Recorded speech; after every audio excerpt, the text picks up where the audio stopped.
Hello hello hello good morning everyone. कसे आहात तुम्ही सगळे? दिस इज सी ऋषिकेश जाधव आणि आपण आता सध्या बघतो utility analysis chapter number 2 of economics. मित्रांनो, काल हा चॅप्टर आपण स्टार्ट केला आणि आय होप कालचं लेक्चर तुम्ही सगळ्यांनी बघितलं असेल. जर तुम्ही कालचं लेक्चर नसेल बघितलं तर पहिले जाऊन तो लेक्चर बघा आणि मग ह्या लेक्चरवर या.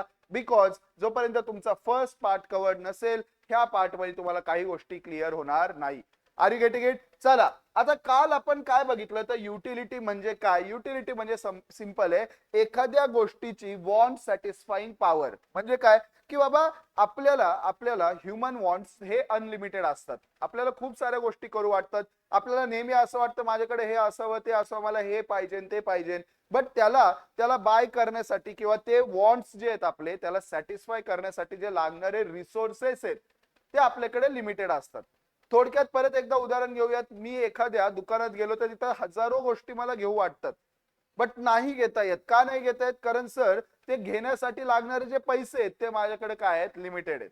आणि त्यामुळे कुठेतरी ह्या ह्युमन बिईंगला आपल्याला एक डिसिजन घ्यावा लागतो की आता माझ्या खिशात जर 100 रुपये, माझ्यासमोर 10 गोष्टी आहेत, तर ह्या 10 पैकी कुठल्या 2-3 गोष्टी मी बाय कराव्यात. हवे तर मला सगळेच आहेत, बट सगळे घेऊ शकतो का? नाही. मग आपण कुठली गोष्ट बाय करतो? सर ती गोष्ट बाय करतो ज्यातनं आपल्याला असं वाटतं आपल्याला सगळ्यात जास्त समाधान मिळेल, सगळ्यात जास्त सॅटिस्फॅक्शन मिळेल. आणि हीच गोष्ट म्हणजे दोस्तो utility analysis. So utility analysis म्हणजे काय म्हणतं की बाबा कुठलाही ह्युमन बिंग जेव्हा डिसिजन घेतो त्यावेळेस तो हा विचार करतो की माझ्याकडे जे लिमिटेड रिसोर्सेस आहेत त्याला मी असं वापरलं पाहिजे ज्यातनं मला मॅक्सिमम काय मिळेल? सॅटिस्फॅक्शन मिळेल. Are you getting it? So आता ह्यासाठी कुठेतरी आपण एकदा ह्या युटिलिटीचा प्रॉपर अनालिसिस करायला पाहिजे की नाही? येस. आता बघा आपण काल काय काय शिकलोय. काल आपण फीचर्स ऑफ युटिलिटी बघितलेले. एकदा क्विकली रिवाइज करूयात. सगळ्यात पहिलं होतं relative concept. Utility is a relative concept. Relative कन्सेप्टचा अर्थ फार सिंपल आहे, time to time, place to place. मित्रांनो, एखाद्या गोष्टीची युटिलिटी चेंज होत राहते. छत्री किंवा रेनकोट ही पावसाळ्यात त्याचा आपल्याला मिळणारा फायदा खूप जास्ती आहे कम्पेअर टू उन्हाळ्यात किंवा हिवाळ्यात. सिमिलरली बघा, आपल्याला सकाळ सकाळी चहा कॉफी ह्या गोष्टीला जास्त आपल्याला तलप असते की मला चहा कॉफी आत्ता दिली तर एकदम मस्त माझ्या दिवसाची सुरुवात होईल. पण रात्री झोपताना कोणी पितं का चहा किंवा कॉफी? इमॅजिन करा तुम्ही झोपायला चाललेत आणि तुमची मम्मी म्हणते चहा ठेवू का? म्हणजे वेळ का चहा प्यायची? सेम गोष्ट सकाळी तुम्हाला खूप जास्त सॅटिस्फॅक्शन देत होतं आणि आता तीच गोष्ट तुम्हाला सॅटिस्फॅक्शन पूर्णपणे कमी देते. सिमिलरली बघा, नेक्स्ट गोष्ट काय बघितलेली आपण की की utility is a subjective concept. Utility is a subjective concept. आता what do you mean by subjective? फक्त सर टाइम आणि प्लेस वर नाही तर युटिलिटी पर्सन टू पर्सन पण चेंज होती. याचं क्लासिक एक्झाम्पल घेऊयात. बघा, आता तुमच्याच मित्रांपैकी एकाला चहा जास्त आवडतो, एकाला कॉफी जास्त आवडते, बरोबर की नाही? आता तुम्ही मला सांगा, तुम्ही जर म्हणणार नाही नाही चहा अशी गोष्ट आहे सगळ्यांनाच आवडली पाहिजे, अरे नॉट नेसेसरी. मला चहा नाही आवडत, मला कॉफी आवडते. माझ्या बहिणीला कॉफी नाही आवडत, चहा आवडते. So can I say person to person. आता बघा, जर आमच्या दोघांच्या खिशात 10 रुपये आणि आम्ही एखाद्या ठिकाणी फिरायला गेलो आणि आता आम्हाला चहा किंवा कॉफी पिऊ वाटली. ठीक आहे, आता आम्ही एखाद्या टी स्टॉलवर एखाद्या टपरीवर आता थांबलोय. तिथे तो चहा एका एका ह्याच्यात त्याच्या पातीला चहा तापतोय आणि दुसरीकडे त्यांनी ते कॉफी बनवायला ठेवलेली आहे.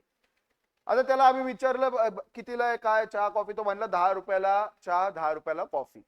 आमच्या दोघांकडे 10,000 रुपये. तुम्ही मला सांगा मी काय घेईल, चहा की कॉफी? सर ऑब्विसली तुम्हाला चहा आवडत नाही तर तुम्ही चहा का घेसाल? मी काय घेणार? कॉफी. आणि सिमिलरली माझी बहीण जिला कॉफी नाही आवडत ती काय घेणार? चहा. तो कॅन आय से वस्तू सेम आहे तिथे.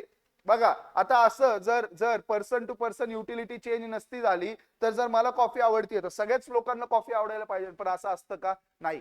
बरं, कॅन आय से आता इथे पर्सन टू पर्सन चेंज होतोय आणि आता आपण काय शिकतोय? Micro economics. आणि मायक्रो इकॉनॉमिक्स मध्ये आपण बघितलंय आपण स्टडी कुणाचा करतो? इंडिव्हिज्युअलचा स्टडी करतो. Are you getting it? आता तुम्हाला हळूहळू गोष्टी लिंक होतील की का युटिलिटी अनालिसिस हा मायक्रो इकॉनॉमिक्सचा पार्ट आहे. कारण इथे आपण कंट्री ऍज अ होल आपण बघतोय का इंडियात लोकांना चहा आवडतो का कॉफी? नाही. आपण बघतोय तुला चहा आवडतो का?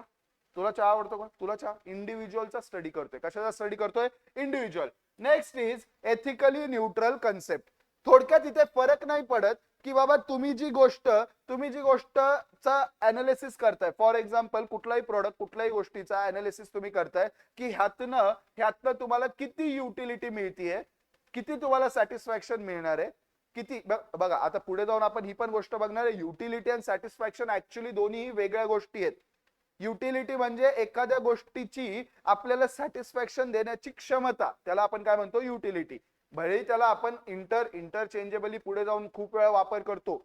खूप वेळा लोकांना वाटतं युटिलिटी आणि सॅटिस्फॅक्शन म्हणजे सेम, बट तसं नाहीये. बघा युटिलिटी म्हणजे परत एकदा समजवतो, तसा खाली तो पॉइंट आहेच. युटिलिटी म्हणजे एखाद्या गोष्टीमधनं मला किती आनंद मिळू शकतो त्याला आपण म्हणतो युटिलिटी, आणि ती गोष्ट वापरल्यानंतर जो आनंद मिळतो त्याला आपण म्हणतो satisfaction. Are you getting it? कळलं का? बघा आता एथिकली न्यूट्रल म्हणजे सिंपल आहे. एखादा चाकू, तो एखादा मर्डरर असतो जो त्या चाकूला यूज करून एखाद्याचा मर्डर करणार आहे, त्याला तर त्या चाकूमधनं पण खूप जास्त चाकू यूज करून काय मिळतो? आनंद मिळतो. पण मला सांगा ही एथिकली चांगली गोष्ट आहे का? नाही. बट युटिलिटी अनालिसिस मध्ये असं काही भेदभाव नाहीये की हा ही एथिकली चांगली गोष्ट तर ह्याची युटिलिटी जास्त, ही एथिकली चुकीची आता युटिलिटी कमी, असं काही नाहीये. Are you getting? चला नेक्स्ट पॉइंट काय मित्रांनो, युटिलिटी डिफर्स फ्रॉम युजफुलनेस. म्हणजे काय? बघा एखादी गोष्ट युजफुल असू शकते पण त्याचं युटिलिटी तुम्हाला अजिबात नाहीये. फॉर एक्झाम्पल बघा आता इथे त्यांनी एक एक्झाम्पल आपल्याला काल दिलं होतं की की बघा दारू. आता दारू म्हणणं लोकांना सॅटिस्फॅक्शन फार मिळतं. दारू लोकांना खूप हवीशी वाटते. ज्यांना प्यायची सवय एकदम एकदम म्हणजे भाई मैफिलच बसते डायरेक्ट. सिगरेट, दारू शरीरासाठी युजफुल आहे का? नाही सर. बट त्यातनं सॅटिस्फॅक्शन नेक्स्ट लेवल. त्यातनं मिळणारी युटिलिटी फक्त जे पिणारी लोक आहेत त्यांच्यामध्ये एकदा चर्चा होऊ द्या, कधी बसायचं लगेच कसा एकदम डायरेक्ट होकार येतो बघा सगळ्यांचा. कधी बघा माझ्या ग्रुपमध्ये मी एक बघितलंय, काही लोक आहेत ज्यांना ड्रिंक करायची सवय, आणि मग आम्ही काही लोक असे ज्यांना ड्रिंक वगैरे कशाचीही सवय नाही. आता कुठलाही प्लॅन जेव्हा बनत असतो ना, फॉर एक्झाम्पल आमचा एक नॉर्मल डिनरचा प्लॅन बनतोय की चला सगळे मित्र आज डिनरला जाऊया, तर एवढं त्याच्यात प्रॉब्लेम ना, हा येतोय तो नाही येते, आता जाऊ उद्या जाऊ, मग आज मला नाही जमणार, मग आता सॅटर्डेला जाऊ, सॅटर्डेला एक म्हणतोय सकाळी जाऊ, एक म्हणतोय असं करून तो प्लॅन कधीच सक्सेसफुल होत नाही. आणि तेच ही जी गँग आहे यांच्यातल्या एखाद्याचा मेसेज येऊ द्या ग्रुपवर की आज बसायचं का, 5 मिनिटात प्लॅन रेडी. 5 मिनिटात का? कारण त्या गोष्टीमधनं त्यांना युटिलिटी हवीशी वाटते ना ती गोष्ट, बट इज इट युजफुल? नाही. Are you getting it? तर तेच आपण म्हणतोय की बाबा युटिलिटी, एखाद्या गोष्टीमधनं युटिलिटी मिळू शकते म्हणजे ती हवीशी वाटू शकते, पण गरजेचं आहे का की ती आपल्यासाठी युजफुल आहे? नाही. Next is utility differs from pleasure. म्हणजे काय? आता बघा परत सेम गोष्ट, एखाद्या गोष्टीत आपल्याला काही ना काही फायदा तर मिळतोय. Are you getting it? म्हणजे ती हवीशी तर वाटतीये, बट ती कदाचित आपल्याला तो आनंद नाही देणार. म्हणजे काय सर? हे तर म्हणजे सगळं कन्फ्युज होते. अरे अजिबात काय कन्फ्युजिंग नाही. बघा परत आता एखादी औषधाची गोळी किंवा इंजेक्शन शरीरासाठी गरजेचं आहे की नाही?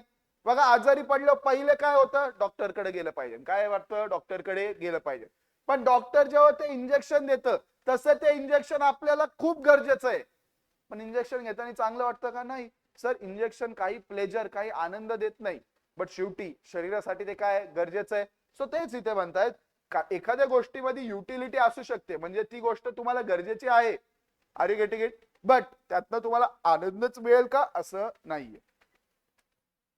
Utility differs from satisfaction. हा पॉइंट आपण ऑलरेडी डिस्कस केला मित्रांनो, की बघा फार सिंपल आहे. मला आता चहा पिऊ वाटतोय, तर का पिऊ वाटतोय? कारण मला असं वाटतं चहा पिल्यानंतर मला त्यातनं काहीतरी मिळेल जे कदाचित बाकी काही आता पिल्यावर मिळणार नाही. ही आता एक मला फिलिंग येते आतून, आणि त्याला आपण म्हणतो युटिलिटी. आता तो चहा पिल्यानंतर जो मला एक सॅटिस्फॅक्शन म्हणजे एक आनंद मिळेल त्याला आपण काय म्हणतो मित्रांनो? सॅटिस्फॅक्शन. बघा उन्हाळ्यात गरम होतंय, पाणी पिऊ वाटतंय. का पिऊ वाटतंय? कारण तुम्हाला असं वाटतं पाणी पिल्याने माझ्या शरीराला काय होईल? थोडा आराम मिळेल, थोडा थंडावा मिळेल. म्हणजे आता सध्या पाण्याची युटिलिटी सगळ्यात जास्त आहे. बट मला सांगा पाणी पिल्यानंतर जे तुम्हाला आनंद मिळतो त्याला आपण काय म्हणणार मित्रांनो? सॅटिस्फॅक्शन. काय म्हणणार? Satisfaction. Are you getting it? चला पुढे जाऊयात. अजून आपण काय बघितलेलं मित्रांनो? Measurement of utility is hypothetical. ह्याचा अर्थ काय? फार सिंपल आहे सर. हे जे युटिलिटी, एखाद्या गोष्टीतनं मिळणारा आनंद किंवा एखादी गोष्ट आपल्याला किती गरजेची आहे, किती त्यातनं आपल्याला सॅटिस्फॅक्शन मिळणार आहे, हे मेजर करणं फार डिफिकल्ट आहे. का डिफिकल्ट आहे? तर त्याचं कारण सिंपल आहे सर. कसं डिफाईन करणार, मला किती आनंद मिळतोय, किती सॅटिस्फॅक्शन मिळतंय. म्हणून त्याला म्हणलं गेलंय मेजरमेंट हायपोथेटिकलचा अर्थ इमॅजिनरी. म्हणजे त्याला तुम्ही असं असं नाही म्हणू शकत मला 10चं सॅटिस्फॅक्शन मिळालं, 20चं सॅटिस्फॅक्शन मिळालं. Are you getting it? चला, युटिलिटी इज मल्टीपर्पज. म्हणजे काय, असं नाहीये की एखाद्या गोष्टीची एकाच कामासाठी म्हणजे युटिलिटी असते. फॉर एक्झाम्पल बघा, मिल्क. आता दुधाचा वापर दही, चहा, कॉफी, अजून काय मिल्कशेक, त्यानंतर तुमचं तूप, त्यानंतर लस्सी, ताक, अजून जे काय 8-10 पदार्थ, अजून ती मिठाई, स्वीट्स, कितीतरी गोष्टींमध्ये दुधाचा वापर होतो की नाही. तर कॅनायच आहे, वस्तू एकच आहे पण त्याची वेगवेगळ्या युटिलिटीज आहेत की नाही, हो की नाही. सिमिलरली बघा, पाण्याचं उदाहरण घ्या. पाणी आंघोळीला पण वापरतो, प्यायला पण वापरतो, स्वयंपाकाला पण वापरतो. अजून कंपनीज मध्ये पण पाणी वापरलं जातं, गाडी वॉशिंग सेंटरला पण आपण पाणी वापरतो. प्रत्येक ठिकाणी पाण्याचा वापर वेगळा आणि त्याची युटिलिटी काय आहे, वेगळी आहे. युटिलिटी काय आहे, वेगळी आहे. Are you getting it? कळलं का? चला, utility depends on intensity of want. Utility depends on intensity of want. याचा अर्थ काय की बाबा, एखादी गोष्ट तुम्हाला किती आतुरतेने पाहिजे, किती तुम्ही त्याच्यासाठी एकदम असे एक्साइटेड वाट बघताय, त्याच्यावर त्या गोष्टीची युटिलिटी ठरते. म्हणजे काय, फॉर एक्झाम्पल बघा, आता तुम्ही उन्हात आलाय, तुम्हाला एकदम असं नको नको असं चक्कर आल्यासारखं होतं, तुम्हाला आता काही सुधरत नाहीये, घसा पूर्ण कोरडा पडलाय, आणि तेवढ्यात तुमच्या समोरून एक जण मस्तपैकी असा थंड पाण्याचा ग्लास घेऊन चाललाय. मला सांगा, त्यावेळेस त्यावेळेस तुम्हाला ते पाणी, म्हणजे तुम्ही असं असाल, माझ्या आयुष्यातलं माझ्याकडनं सगळं घेऊन टाक, मला फक्त तो एक ग्लास पाण्याचा दे. म्हणजे त्यावेळेस त्या पाण्याची युटिलिटी तुमच्यासाठी सगळ्यात जास्त आहे. काय, सगळ्यात जास्त आहे. पण आता तीच गोष्ट इमॅजिन करा, त्यांनी ते पाणी तुम्हाला दिलं, एक ग्लास पिले, 2 ग्लास पिले, आता पोट भरलं, आता तुम्ही एकदम रिलॅक्स झाले. आता परत तुमच्या समोरून एक जण पाणी घेऊन चाललाय. आता तुम्हाला इच्छा आहे का? आता तुम्ही तेवढ्या इंटेन्सिटीने तुम्हाला ते हवंय का? नाही. मग आता जर तुम्हाला कोणी म्हणलं की धर परत पाणी पितो का, म्हणजे नाही ना बाबा, आता काय मारतो का, किती पाणी पिऊ मी. Are you getting it? So can I say, किती इंटेन्सिटीने तुम्हाला ती गोष्ट हवी आहे, त्यावर डिपेंडंट आहे की तुमची त्या गोष्टीमधनं तुम्हाला किती युटिलिटी मिळणार आहे. Next is utility is the basis of demand. आता डिमांड काय असते तसं आपण पुढच्या चॅप्टर मध्ये शिकणारच आहे. बट फॉर एकदम शॉर्ट मध्ये सांगायचं म्हणलं तर बघा, आपण जे मार्केटमध्ये जाऊन गोष्टी विकत घेतो ते तेव्हाच विकत घेऊ जेव्हा आपल्याला त्याच्यासाठी पहिले काय क्रिएट होईल, एक युटिलिटी क्रिएट होईल.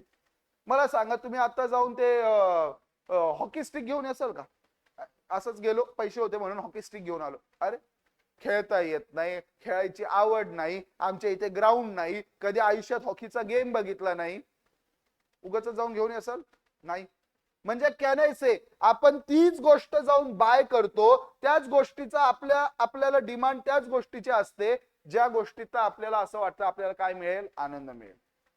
फॉर एक्झाम्पल मला सांगा, एक उदाहरण देतो, ठीक आहे. मला मला फिरायला जायचं होतं एका ठिकाणी, ठीक आहे. आणि तिथे जाण्यासाठी मी विचार करत होतो की मी फ्लाईटनी जाऊ, कारनी जाऊ की बाईकनी जाऊ, एक एक्झाम्पल, ठीक आहे. तर आता मी ह्या तिन्हीपैकी कुठलं तिकीट बुक करावं, म्हणजे फॉर एक्झाम्पल कारचं काय, कुठली कॅब बुक करायची, फ्लाईटने जायचं तर कुठलं फ्लाईट, आणि समजा बाईकच्या ऐवजी उदाहरण घ्या ट्रेनचं. तर आता माझ्या मनात असा विचार आला की यार, फ्लाईट मधनं गेलं तर मला सगळ्यात जास्त सॅटिस्फॅक्शन मिळेल, तर मी तिन्हीपैकी कुठलं तिकीट बुक करेल मित्रांनो, फ्लाईटचं. म्हणजे करायचं, डिमांड तेव्हाच क्रिएट होतो ज्यावेळेस पहिले त्या गोष्टीतनं तुम्हाला असं वाटतं काय मिळेल, सॅटिस्फॅक्शन मिळेल. Are you getting it? कळलं का? आणि पुढे जाऊन जेव्हा आपण डिमांड चॅप्टर शिकू त्यावेळेस तुम्हाला ही गोष्ट अजून जास्त डिटेल मध्ये समजेल. चला, आता आपण नेक्स्ट गोष्ट आज जी शिकणार आहोत दॅट इज मित्रांनो टाइप्स ऑफ युटिलिटी. काय शिकणार आहे? Types of utility. चला, आता काय टाइप्स ऑफ युटिलिटी आहेत, काय वेगवेगळ्या टाइपच्या युटिलिटी आहेत. सगळ्यात पहिला आहे मित्रांनो फॉर्म युटिलिटी. काय म्हणतायत? फॉर्म युटिलिटी म्हणजे काय बघा, when utility is created due to a change in the shape or structure of an existing material, it is called form utility. म्हणजे काय बघा, सिंपल आहे. फॉर्म युटिलिटी म्हणजे काय, पहिले तुम्हाला त्या गोष्टीचा काही उपयोग नव्हता, तुम्हाला वाटत पण नव्हतं मला ती घ्यायची आहे, पण बिकॉज त्याला यूज करून आपण काहीतरी बनवलं, त्याचा शेप चेंज झाला, त्याला आपण काहीतरी त्याच्यावर एकदम काम करून त्यातनं काहीतरी एक वस्तू बनवली, त्यावेळेस तुम्हाला असं वाटलं की ही मला बाय करायची. फॉर एक्झाम्पल बघा, घरात दूध होतं, ठीक आहे, घरात दूध होतं आणि ते दूध तसंच तिथे होतं. तुम्हाला मम्मी म्हणते की अरे दूध पे, दूध पे, दूध पी. नाही यार, मला नको दूध पे, मला नको दूध पे. असंच चालू होतं तुमचं. आता मम्मीने काय केलं, मग थोडं डोकं चालवलं. मम्मीने काय केलं, मस्तपैकी तिथून काहीतरी एखादं ते स्ट्रॉबेरी वगैरेची काय थोडी पावडर घेतली, मिक्सर मध्ये थोडं दूध टाकलं, स्ट्रॉबेरीची ती क्रीम पावडर जे काय असतं ते टाकलं, आणि आणि मस्तपैकी एक काय बनवला, स्ट्रॉबेरी मिल्कशेक. आता मम्मीने तुम्हाला काही बोलली नाही, पी वगैरे, मस्तपैकी फक्त तो स्ट्रॉबेरी मिल्कशेक घेऊन तिथे ठेवला. तुम्ही स्वतःहून पिणार की नाही असं? तुम्हाला जर स्ट्रॉबेरी नसेल आवडत तर चॉकलेट मिल्कशेक, बनाना मिल्कशेक, जे काय असेल. पण कॅन आय से, पहिले तीच वस्तू होती, बट ती तशीच आपल्याला नको हवी, म्हणजे we don't feel like having it, तेव्हा ती नको होती. बट जसं त्याचं काहीतरी त्याचा चेंज झाला त्यावेळेस ती आपल्याला खाऊ वाटली. सिमिलरली बघा, इथं त्यांनी जे एक्झाम्पल दिलंय, आता समजा तुमच्या समोर एक लाकूड पडलेलं आहे, एक झाड आहे, ते लाकूड तिथं पडलंय, ते लाकूड असं कुणालाही घेऊ वाटतंय का? नाही. काय त्या लाकडाचं करणं? बट त्याच लाकडाला जर प्रॉपरली शेप वगैरे देऊन त्यातनं एक प्रॉपर सोफा बनवला, आता लोकांना तो सोफा घेऊ वाटतो की नाही? येस. त्याला आपण मित्रांनो म्हणतो फॉर्म युटिलिटी. फॉर्म युटिलिटीचा अर्थ फार सिंपल आहे. एखाद्या गोष्टीतनं जेव्हा आपण काहीतरी बनवतो आणि त्यानंतरच लोकांना त्यातनं फायदा मिळायला चालू होतो, त्याला आपण म्हणतो मित्रांनो फॉर्म युटिलिटी. फक्त त्या लाकडाच्या तुकड्याचा कुणाला तरी काहीतरी उपयोग होता का? नाही. कुणी त्याला घ्यायला पण तिथे पडून होता रस्त्यावर, पण त्यातनं जेव्हा एक काय बनवला, सोफा बनवला, त्यावेळेस सगळ्या लोकांना वाटलं की हा, आता मला हा सोफा काय करायचा आहे, बाय करायचा. Are you getting it? कळलं का? त्याला म्हणतो मित्रांनो फॉर्म युटिलिटी. चला नेक्स्ट काय मित्रांनो, नेक्स्ट टाइपची युटिलिटी काय आहे?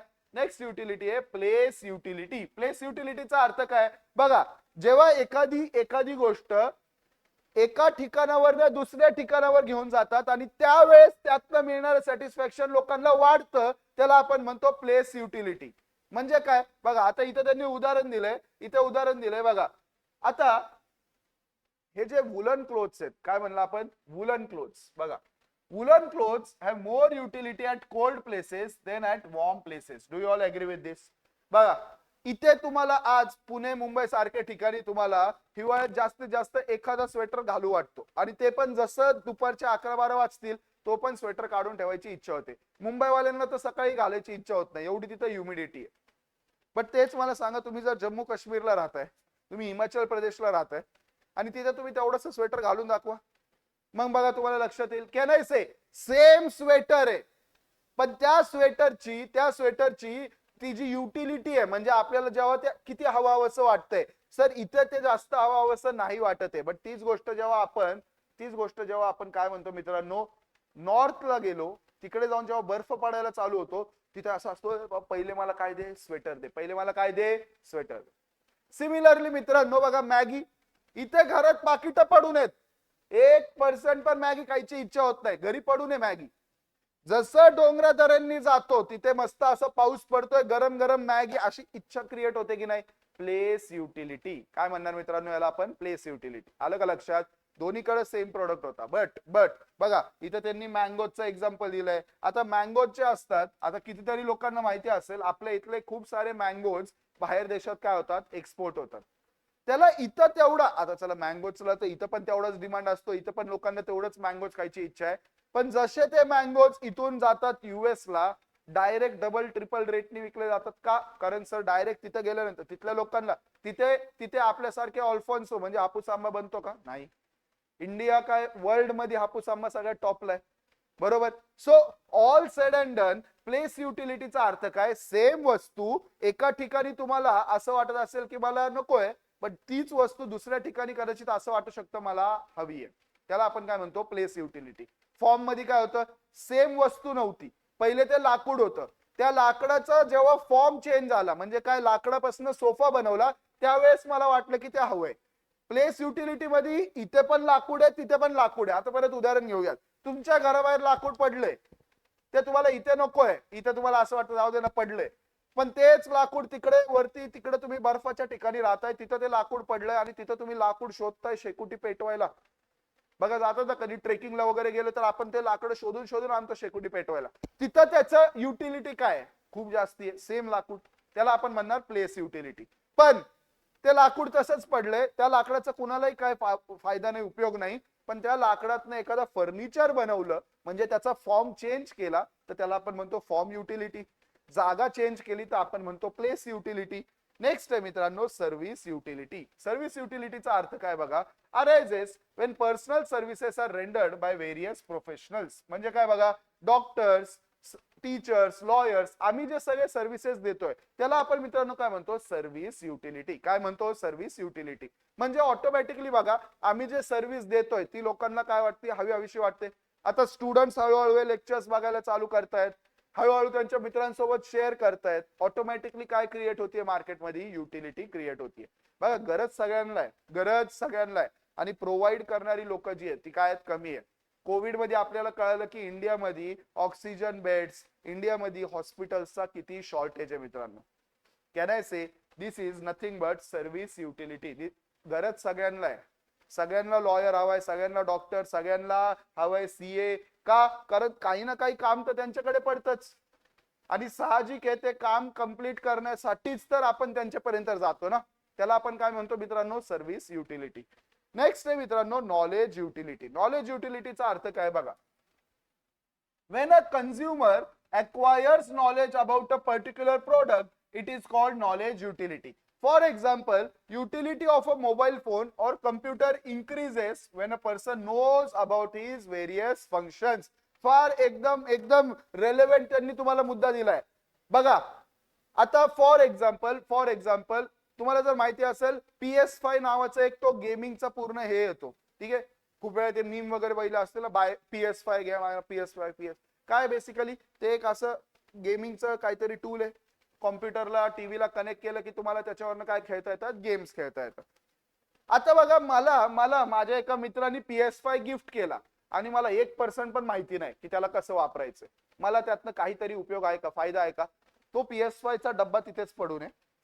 मी नुसता त्याच्याकडे बघतोय, मी म्हणते काय येड्यानी गिफ्ट दिलंय बाबा, काय ते मला माहिती पण नाही कसं वापरायचं आणि कसं काय करायचं त्याचं.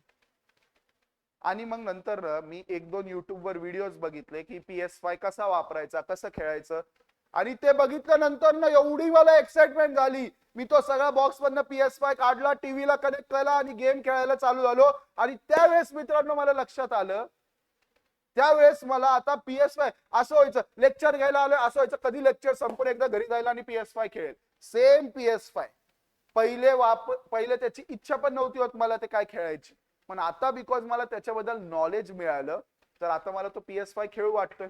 बघा खूप वेळा तुम्ही बघितलं असेल तुमच्या आजी आजोबांना जेव्हा तुम्ही म्हणता की मी तुम्हाला स्क्रीन टच फोन घेऊन देतो, काय म्हणते रे आजी आजोबा. माझ्या घरी तर खूप वेळा असं झालंय, मी माझ्या आई अण्णांना जेव्हा म्हणतो ना की अरे काय किती दिवस तो बटनांचा फोन वापरता, आता नातू सीए म्हणलं घ्या चला, आजीला आयफोन घेऊन दिला मी माझ्या.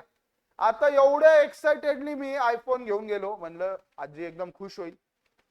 आजीने असा आयफोन बघितलं, आयफोन बघून आजी काय म्हणली, आजी म्हणली काय करू बाबा याचं, कसं वापरायचं याला, आणि कुठलं बटन दाबायचं, याला तर बटनच नाही. म्हणजे कॅन आय से, आता हाच आयफोन जर मी माझ्या छोट्या भावाला दिला असता, जो आता 10वी पास झालाय, अरे त्याला तो असं म्हणजे सगळीकडे घेऊन फिरला असता, दादाने आयफोन दिला, तोच आयफोन आजीला दिला. अच्छा, आजीला त्याचा वापर नाहीये का, आजी एक्साइटेड नाहीये का, आहे, पण का नाही आता, का नाहीये एक्साइटेड आता, तिला का नाही वाटत आहे की त्यातनं आनंद का नाही मिळते, कारण सिंपल आहे, तिला माहितीच नाही तो आयफोन कसा वापरायचा. आता पहिले बिचारी फोन लावायला 4 वेळा ती बटन दाबत बसायची, त्या एवढ्याशा स्क्रीन मधनं काय दिसत नव्हतं. आता मग काय केलं, माझ्या छोट्या भावाला म्हणलं ऐक, आजी सोबत बस आणि तिला सगळं शिकव की तो आयफोन कसा वापरायचा. अर्धा 1 तासात त्यांनी बेसिक गोष्टी सांगून दिल्या. हे बघ इथं फोटो दिसतो, हा फोटोवरनं फोन लावलं की डायरेक्ट आत्याला फोन लागतो, पप्पांना फोन लागतो, काकांना फोन लागतो. अरे आजी जे खुश झाली, आजी म्हणली आयला एवढं भारी आहे, डायरेक्ट फोटो बघून फोन लागतो. अरे गेट म्हणजे त्याच्याबद्दल जेव्हा नॉलेज मिळालं त्यावेळेस ऑटोमॅटिकली त्यातनं आपल्याला मिळणारं जे युटिलिटी आहे ती काय झाली, वाढली. अरे गेट त्याला मित्रांनो आपण म्हणतो नॉलेज युटिलिटी. तर 4 युटिलिटीज इथे कळायला की फॉर्म म्हणजे सेम गोष्ट आहे, बट जोपर्यंत आपण त्याच्यात काही घडवत नाही, काही चेंज करत नाही, तोपर्यंत त्याचा उपयोग नाही. सेकंड होती मित्रांनो प्लेस युटिलिटी, की एका ठिकाणी त्या गोष्टीचा एवढा उपयोग नाहीये, पण जसं ते दुसऱ्या ठिकाणी घेऊन जातात त्याचा युटिलिटी काय होते, वाढते. तिसरं होतं सर्व्हिस युटिलिटी, दॅट इज हे सगळे professionals, teachers, lawyers, doctors, CEOs, हे जे सर्व्हिसेस देतात त्यातलं जो पुढच्याला मिळणारी युटिलिटी आहे त्याला आपण काय म्हणतो, service utility. Last but not the list आपण बघितली नॉलेज युटिलिटी. नॉलेज युटिलिटी म्हणजे काय, सेम वस्तू आहे बट त्याच्यातलं पहिले कदाचित एवढा फायदा नव्हता मिळत, एवढं त्याच्याबद्दल आपल्याला हवंसं नव्हतं वाटत, पण जसं त्याच्याबद्दल आपल्याला कळालं, नॉलेज आलं, तर आता आपल्याला तो प्रोडक्ट काय वाटतोय, हवासा वाटतोय. त्याला आपण मित्रांनो म्हणतो नॉलेज युटिलिटी. काय म्हणतो, नॉलेज युटिलिटी.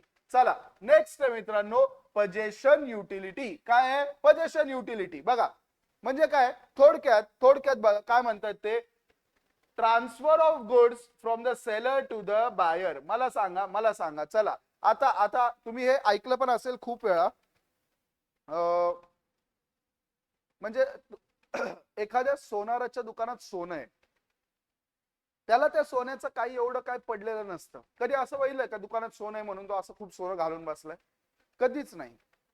एखाद्याचं पाणीपुरीचं दुकान आहे म्हणजे असं बघितलंय का, एक एक एक पाणीपुरी कस्टमरला, एक पाणीपुरी स्वतःला, एक पाणीपुरी कस्टमरला, एक पाणीपुरी स्वतःला.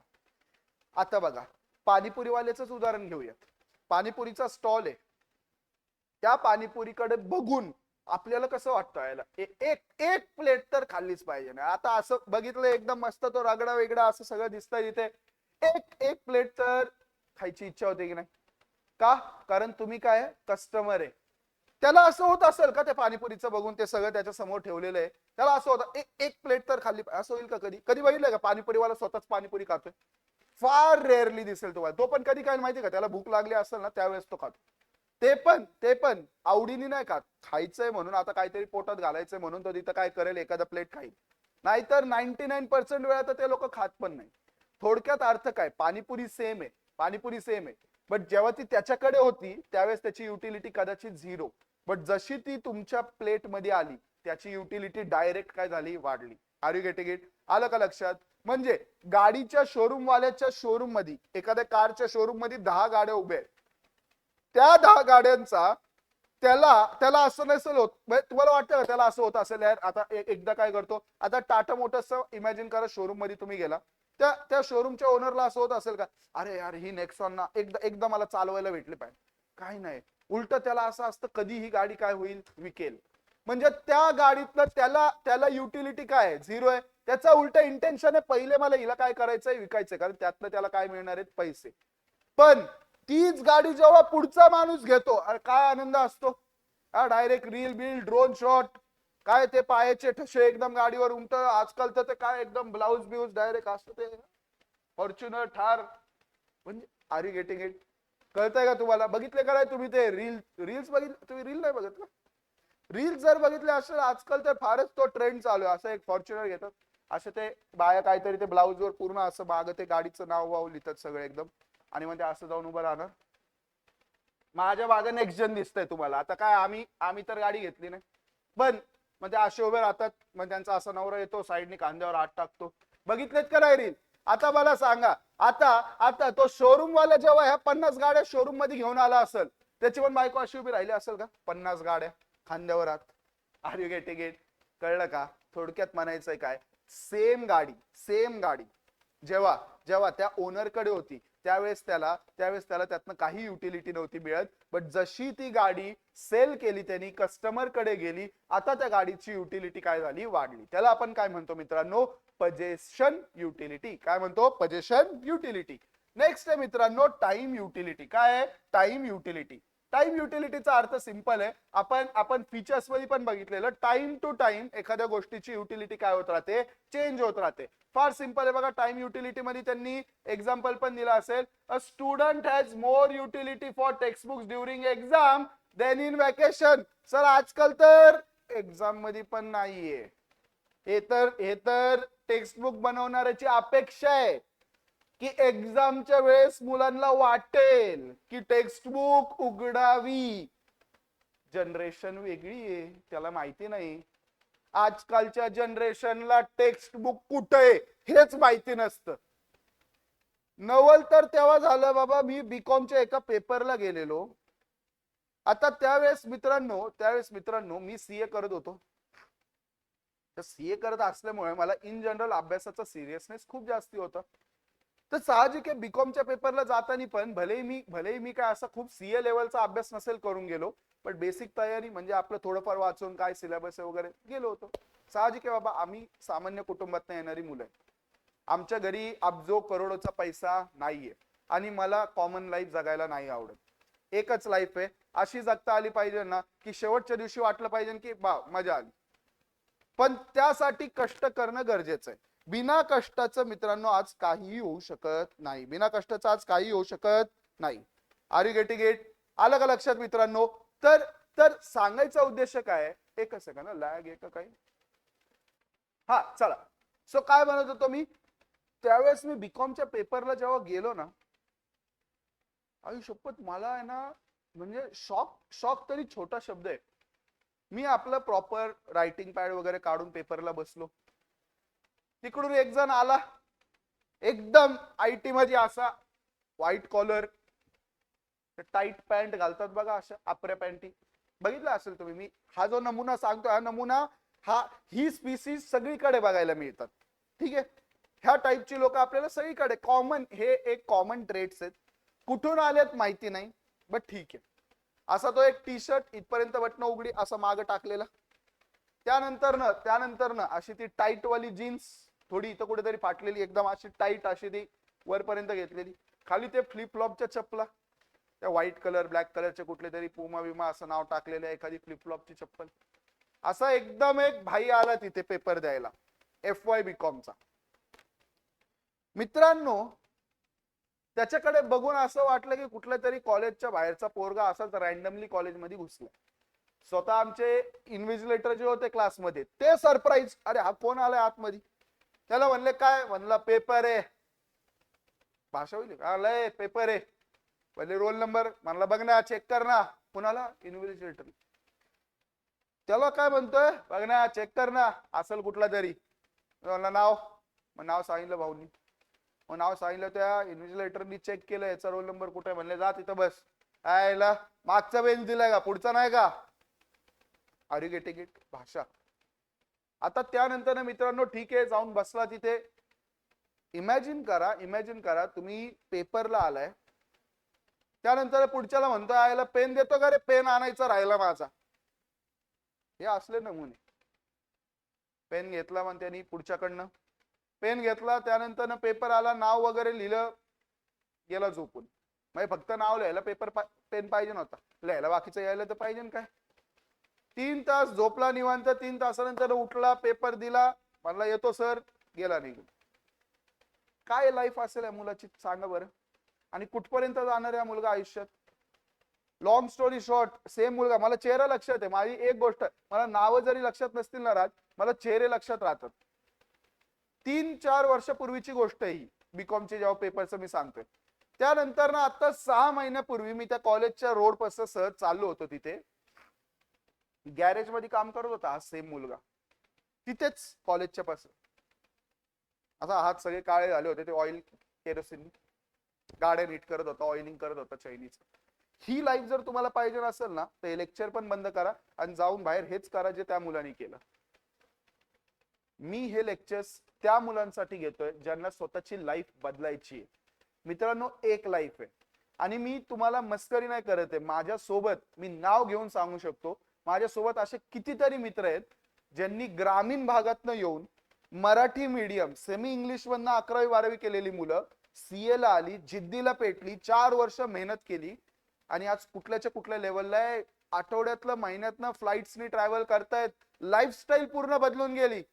आता परवाचं उदाहरण आहे, एकाने BMW घेतली, वय काय आमचं 24-25 वयात, आणि इमॅजिन करा तिथं ग्रीस करतोय त्या चैनीला. कुठलं काम कमी नाही लेखत आहे मी.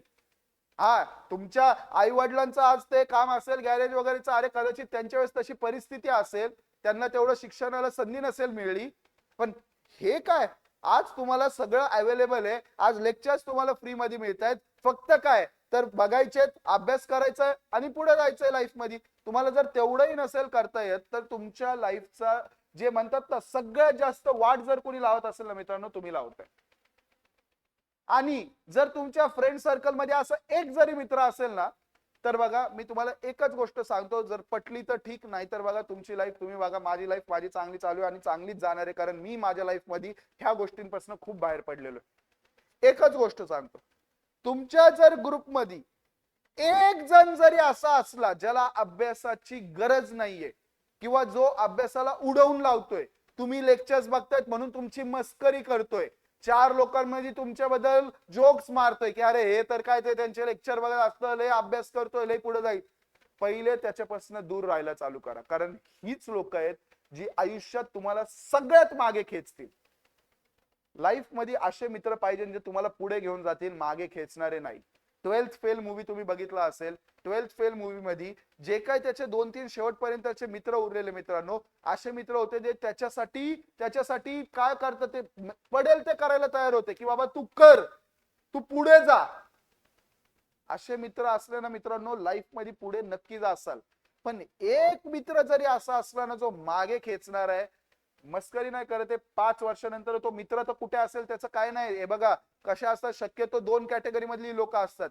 एक ज्यांच्या आई वडिलांकडे लाखोनी करोडोनी पैसा आहे, त्याचं पण मी कधी ना कधी तुम्हाला उदाहरण देईल काय असतं त्या पैशाचं आणि कसं ते कधी काय सिच्युएशन येऊ शकते. पण ठीक आहे, चांगलंच होईल त्याचं, पण त्याच्याकडे एवढा करोडोनी लाखोनी पैसा आहे, तो काय गुंटा मंत्री आहे, भाड्याने पैसे घेऊन आयुष्य काढेल त्याचं, त्याला नसेल त्याला गरज. पण तुम्ही तुमचा विचार करा, आणि तुमच्याकडे पण असेल तर हा विचार करा की हे लाखो करोडोला अजून पुढे वाढू शकतो का, अजून काय करू शकतो का, आणि किती दिवस. एक लक्षात ठेवा, आज तुम्हाला मजा येते, घरच्यांनी दिली आहे BMW फॉर्च्युनर, लाखो करोडोचा पैसा आहे, घरचे पण म्हणतात काय गरज नाही, आमच्या पोराला शिकायचं भरपूर आहे.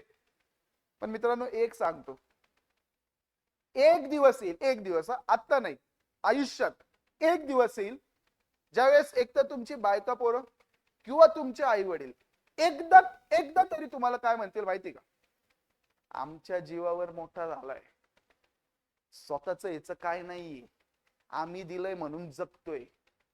आणि त्या दिवशी इथं जे लागतं ना मित्रांनो, ते म्हणजे तुम्ही त्या दिवशी किती ठरवलं ना आता मी नाही हे सगळं सोडून देतो, मी स्वतःच करतो, त्यावेळेस ते शक्य नाही होत. त्यामुळे आजपासून असं काहीतरी करा. मी म्हणतो घरच्यांकडे करोडो आहे ना, त्यांना म्हणावं हे करोडो ठेवा, माझ्यासाठीच ठेवा, पण पहिले मी स्वतःच्या जीवावर काहीतरी करून येईल.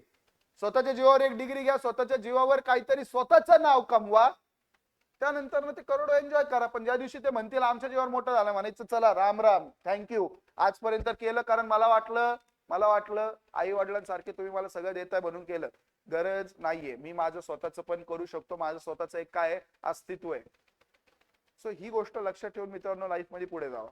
एनिवेज, टाइम युटिलिटीचा अर्थ काय की कधी कधी आज त्या गोष्टीचा एवढा आपल्याला फायदा नाहीये, उपयोग नाहीये, पण एखाद्या वेळेस ज्यावेळेस जसं आता यांनी एक एक्झाम्पल दिलं, आता ह्या लेक्चर्सला व्ह्यूज कधी वाढतील माहिती का मित्रांनो, आता आम्ही किती कष्ट करून किती चांगले लेक्चर्स टाकू दे, ह्याचे व्ह्यूज वाढणार एक्झाम जेव्हा तोंडावर येते त्यावेळेस. मुलं 1 shot revision, marathon revision, 1 shot, एका तासात अख्खा चॅप्टर, असे व्हिडिओ मुलं सर्च करायला चालू करतात, कारण काय वर्षभर केलेलं नसतं. त्यावेळेस याचे व्ह्यूज बघा डायरेक्ट डबल ट्रिपलनी वाढतात की नाही. टाइम युटिलिटी, आज सेम लेक्चर तुम्हाला नको नकोसं वाटतंय, हेच लेक्चर एक्झाम जवळ आलं की हवं असं वाटेल, त्याला काय म्हणतो मित्रांनो, टाइम युटिलिटी.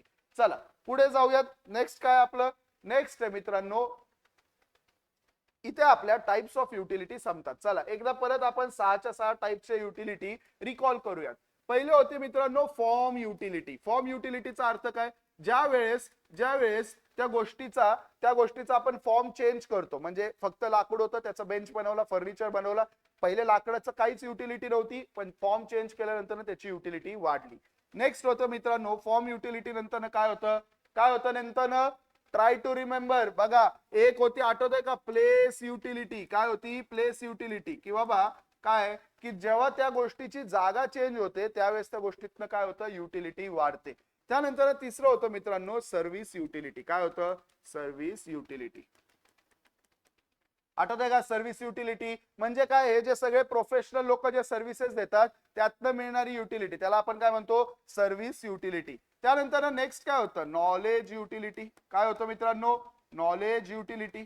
म्हणजे जोपर्यंत एखाद्या गोष्टीतनं नॉलेज मिळत नाही तोपर्यंत त्या गोष्टीची आपल्याला काही युटिलिटीच नसते. पण जसं आपल्याला त्याच्याबद्दल नॉलेज मिळतं अचानक त्या गोष्टीमधनं आपल्याला काय वाटते, युटिलिटी वाढते. त्यानंतर नेक्स्ट काय होतं आठवतंय का, पजेशन युटिलिटी. पजेशनचा अर्थ काय होता सर, बघा आता आता एखाद्या बिल्डरच्या ताब्यात जेव्हा ते सगळे फ्लॅट्स आहेत, एक बिल्डर ते फ्लॅट बनवतोय, त्याला त्या फ्लॅट्स मधनं काही युटिलिटी मिळत नाही. पण जेव्हा तो फ्लॅट तो आपल्याला विकतो त्यावेळेस आपल्याला त्यातनं किती सारी युटिलिटी मिळते. एखादी बाईक शोरूम वाल्याला त्यातनं काही युटिलिटी नाही, पण ती जेव्हा आपल्याला विकतो आपल्याला त्यातनं मिळणारा आनंद खूप जास्ती आहे, सॅटिस्फॅक्शन खूप जास्ती आहे. Last but not the list मित्रांनो, जे आता आपण बघितलं दॅट वॉज टाइम युटिलिटी. काय होतं मित्रांनो, time utility. Are you getting it? तर ह्या 6 टाइप्सच्या युटिलिटी आय होप तुम्हाला सगळ्यांना खूप चांगल्या प्रकारे कळाल्या असतील. मित्रांनो कळाल्या असतील तर माझी एकच तुम्हाला फक्त एक रिक्वेस्ट आहे की कमेंट सेक्शन मध्ये फटाफट टाकून द्या सर टाइप्स ऑफ युटिलिटी आम्हाला फुल क्लिअर आहे. आणि मित्रांनो जसं मी नेहमी म्हणत असतो मॅक्सिमम मित्रांसोबत शेअर करा आणि ह्या व्हिडिओजवर जेवढे लाईक्स आणि कमेंट्स येतील तेवढी आमची एनर्जी मित्रांनो वाढत जाईल अजून पुढे चांगला कंटेंट तुमच्यासाठी घेऊन येण्याची. मी आजही सांगतो, एकदम अपफ्रंट सांगतो, आम्ही ही बॅच जी आहे ती फ्री ऑफ कॉस्ट घेऊन येतोय पूर्णपणे. काही याच्यात पुढे जाऊन पेड वगैरे नसणार आहे. बट ह्याच्या व्यतिरिक्त ज्या ऍडिशनल गोष्टी आहेत, फॉर एक्झाम्पल पुढे जाऊन टेस्ट सिरीज घेणं, मॅरेथॉन रिव्हिजन्स घेणं, एक्झामच्या आधी पूर्ण टॉप 10 टॉप 20 क्वेश्चनचे रिव्हिजन घेणं, जर आम्हाला रिस्पॉन्स इतका जबरदस्त मिळाला तर आमच्या मनातनं अशी इच्छा येऊ शकते की कदाचित त्याही गोष्टी आम्ही पूर्णपणे तुम्हाला फ्री मध्ये देऊ शकतो. बट त्यासाठी मित्रांनो सिंपल आहे की जसं तुम्हाला लेक्चर्स आवडतात तसे तुम्ही हे मित्रांसोबत शेअर करा, सबस्क्राईब करा. मम्मीचं अकाउंट घ्या, पप्पांचं घ्या, अजून कुणाचं घ्या, सगळ्यांच्या फोनवरनं सबस्क्राईब टाकून द्या. काय तुम्हाला काय पैसे लागणार आहेत का सबस्क्राईबचे? नाही. Are you getting it? And I hope तुम्हाला हे चॅप्टरचे आतापर्यंत आपण 2 गोष्टी बघितल्या, features of utility and types of utility, ह्या तुम्हाला क्लिअर असतील. पुढच्या लेक्चर मध्ये मित्रांनो आपण बघणार आहोत concept of utility. I hope आतापर्यंत शिकवलेलं सगळं क्लिअर आहे. See you all in the next lecture. Thank you everyone.